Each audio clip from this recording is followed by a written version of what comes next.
Cheevo, guys. What up, guys? This is Cheevo, guys. back here again with another achievement guide. Today, we're going to be doing an achievement breakdown on Madden NFL 21. To get all of the achievements or platinum trophy in this game, you're looking at about 8 to 12 hours. Now, some of the achievement stats do work. However, it started tracking after my EA Access trial, EA Play trial. So technically, I only played a little bit over 2 hours past the 10-hour trial.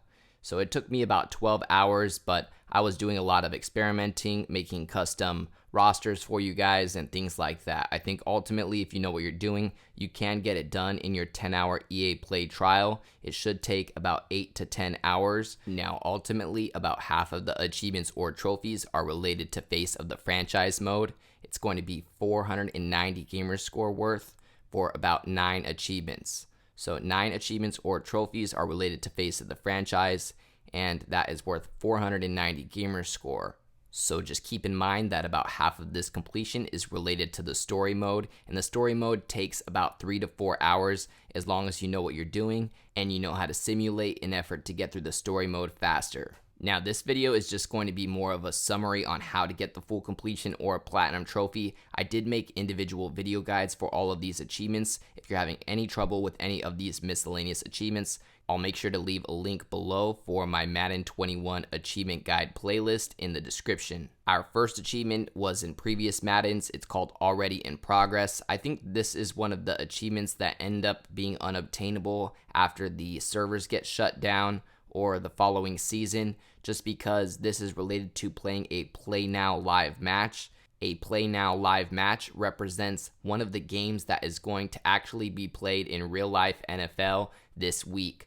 After you play a Play Now live match, it will ask you if you want to resume your season in franchise mode. You need to choose to resume it to get this achievement or trophy. Now, if you're wondering why this achievement isn't working for you, it's because it's only available on days where football is not played. Our next achievement or trophy is probably going to be the most common achievement or trophy, and that is the Move Master. That's just for successfully faking out a defender either with a juke move or a spin move. You can spin with the B button and you could juke with the right stick. A lot of these miscellaneous achievements were actually in the previous Madden game, like the Throw and Dots achievement. This one is for throwing a touchdown using the low throw mechanic. All you have to do is hold left trigger while you're pressing your wide receiver button. This will execute a low throw. As long as your wide receiver or tight end catches it for a touchdown, you will get your achievement or trophy. Just make sure that it is for a touchdown, otherwise you will not get it. Our next achievement is for relocating a team in franchise mode. I also have a video guide for this one. To do this, your stadium has to have a satisfactory rating below 20. There's actually only one team in the game that has below a 20 satisfactory rating for their stadium, and that is the Tennessee Titans. So that's how you get that achievement. If you want to go more in depth, watch the video guide. Our next one is for completing a fantasy draft. This one was also in last year's Madden game. I have a video guide explaining how to do this one. You simply have to start up franchise mode and just choose the fantasy draft style. Once you're done with your fantasy draft, your achievement or trophy will pop. I also want to point out that you don't need to manually execute the draft. You can sim all the way through it and you'll still get your achievement or trophy. Our next achievement was also in the previous Madden. It's called the Situational Awareness achievement or trophy, and this is for making a coaching adjustment in the fourth quarter. This one is super simple. While you're picking your play, you just want to scroll all the way down to coaching adjustments and then just switch one of the categories, either left or right. Once you switch it, it will pop. The next one is pretty easy if you use the second controller. It's called Comeback City, and this is for coming back and winning after trailing by 17 points at halftime. So basically what you want to do is put your second controller up by at least 17 points, and then after halftime, you can start scoring touchdowns with your first controller. Just make sure to come back and win the game, and you'll unlock this achievement or trophy easily. Now, I recommend combining the next two achievements. The first one is called Stud Finder for drafting a rookie with a hidden dev trait, and the next one is for drafting a rookie and revealing that hidden dev trait to be a X Factor. Now, as you can see, these are pretty rare achievements. However, I have a video guide helping you get them really easily. You can actually edit the dev trait on these players, so you can just go in and edit it to a X Factor dev trait and get the achievement a lot easier. These next two achievements or trophies can also be combined. The first one is the Rookie of the Year achievement for winning Rookie of the Year in franchise mode with one of your players. And then the second is the MVP achievement or trophy for winning the Most Valuable Player award with one of your players in franchise mode. I went ahead and created a custom 49er roster for you guys with 99 ratings on all of the players, and you can easily use this roster to get the MVP and Rookie of the Year achievements. The roster is basically all 49ers except for I traded Joe Burrow to the 49ers, which was the number 1 overall draft pick, rookie quarterback, and I maxed him out. So he will get the Rookie of the Year and the MVP awards, unlocking both achievements or trophies really easily. All you need to do is load up my custom Cheevo Guides roster and then simulate through the full season. Now we're also going to be combining the next two achievements or trophies. First one is head-to-head for winning a head-to-head game in an online league. And then second is a pretty difficult achievement or trophy unless you know how to cheese it easily, and that is the bragging rights achievement for winning the Super Bowl in an online league. Now to get these achievements or trophies, you're either going to have to do it naturally or you are going to need a boosting partner. Go ahead and comment down below either with your gamer tag or PSN ID so that you can find a boosting partner to help you with the bragging rights achievement or trophy. Our next achievement or trophy is related to making the Pro Bowl in franchise mode. Main thing to note is that the top two teams in the NFL, the teams that make the Super Bowl, do not go to the Pro Bowl. So you can't necessarily just load up a custom roster and make the Pro Bowl because that custom roster will go to the Super Bowl. So really what you want to do is take control of the 3 best teams in the game. If you do a offline roster in franchise mode, you can control as many teams as you want. You want to control the top 3 teams. I'd say the Ravens, 49ers, and Chiefs. As long as you're controlling all 3 of those teams, you'll have one of those teams that won't make the Pro Bowl, and you'll have some Pro Bowlers on that team. Now, the next 2 achievements are pretty similar, so I went ahead and bundled those into one video guide, so you can refer to that video guide in terms of unlocking these 2 achievements. That is the Dealmaker achievement for re-signing a 90-plus overall player, and then the Big Spender achievement for winning a free agent bidding war for a 90-plus overall player. So basically what you want to do is load up my 99 49ers custom roster. It's called Cheevo Guides. Once you load that up, you're going to fast forward to the next offseason where you'll have an opportunity to re-sign players like, for instance, George Kittle that's up for a contract. Then you can re-sign him. You'll end up getting the achievement for re-signing a player over a 90-plus overall rating.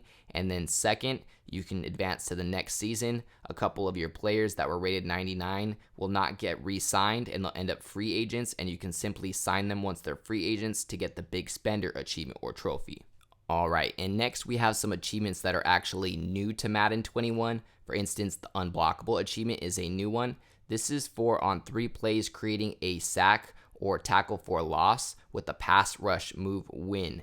Not only that, but you need to execute 3 different pass rush moves. So I actually broke this down in a video teaching you guys not only how to do each of the pass rush moves, but showing you how I got the achievement or trophies. So if you're having trouble with this one, make sure that you refer to that video guide. And then let's see. Next we have the Primetime achievement. This one is also new to Madden 21. This is for gaining over 50 yards while using Celebration Loco over the course of a single game. Celebration Loco is simply celebrating while you're running or about to score a touchdown. So if you're ahead of the defense, about to run it in for a touchdown, you can hold left trigger to celebrate while you're running. It does slow down your speed significantly. However, you are able to celebrate while running. So you need to do this for 50 yards to get your achievement or trophy. And then next we have our final miscellaneous achievement or trophy in the game, and this is the Lockdown Corner achievement. A lot of people actually have trouble with this one. I made a video guide explaining how I got it. To unlock this one, it says that you have to win 3 presses with the same cornerback in one game. I can confirm that you do not need to do it with the cornerback. I actually got it with my linebacker, but you do need to do it with the same player. So you're going to have to win 3 presses with one player in a game. Again, I have a video guide for this one. And then finally, at this point, we should have 510 gamer score for unlocking all of the miscellaneous achievements. Now, all I have left is 9 achievements or trophies related to the face of the franchise mode, which is the story mode. This should take you about 3 to 4 hours. I actually just uploaded a video guide on how to get all of the legacy related achievements in Face of the Franchise mode. However, I'll go ahead and give you a little breakdown here. So basically, the last achievement that you're going to end up getting is for the GOAT Legacy rank. To achieve this rank, you need to reach 30,000 legacy points in Face of the Franchise. To give you an idea, by the time I completed my story mode or Face of the Franchise, I had 42,000 points. So I had an extra 12,000 legacy points above the hardest achievement. So there is some room for error. Now basically what you want to do is play through the story mode, and you want to make sure that you try to accomplish all of the optional objectives in each game, because these give you a lot of extra legacy points. I also want to point out that in the beginning of the story mode, during your high school and college days, you do not gain legacy points. You don't actually start achieving or gaining legacy points until you've reached the NFL level. So don't be surprised if you're not unlocking any achievements or trophies until you are drafted to the NFL. So with that being said, anything that you do before you're drafted to the NFL doesn't matter. Any of the choices that you choose don't matter. Any of the results of any of the games in high school or college don't matter. When you get drafted, you can actually choose which team you want to get drafted to. I recommend, choosing to select a team and then selecting the 49ers. That's the team that I chose, and I had a bunch of weapons. For instance, I had George Kittle, which is highly rated in the game, and I was able to throw a bunch of easy touchdowns to him. Not only that, but you want to choose the easiest difficulty when you start up franchise mode, and you want to choose 1 minute quarters. 1 minute quarters just makes it a lot faster. You should still be able to get all of the optional objectives even though it's on 1 minute quarters. If you happen to get your optional objective and still have time left in the game, you could press start and simulate it to the end of the game. That works as long as you got your optional objectives achieved. You can simulate the rest of the game. Also, when you're playing on defense in story mode, you can press start and simulate to the next possession. That way you're not spending any time playing defense and you're just playing offense, because you play a quarterback in the story mode and all of the legacy points are related to how you do as a quarterback. None of them are related to defense, so there's no point in wasting your time playing on defense. Anyhow, guys, that covers all of the tips and tricks that I have for you in terms of the Face of the Franchise related achievements and trophies. That is how you get the full completion or platinum trophy in Madden NFL 21. Personally, I felt that it was a pretty easy game to complete. I think that you can complete it in your 10-hour EA Play trial, and then eventually this game will be added to the vault, which means that it will be included with Xbox Game Pass. Anyhow, guys, I hope you guys enjoyed another achievement breakdown. As always, I appreciate you guys tuning in. If you enjoyed this video, please leave a comment and don't forget to like and subscribe.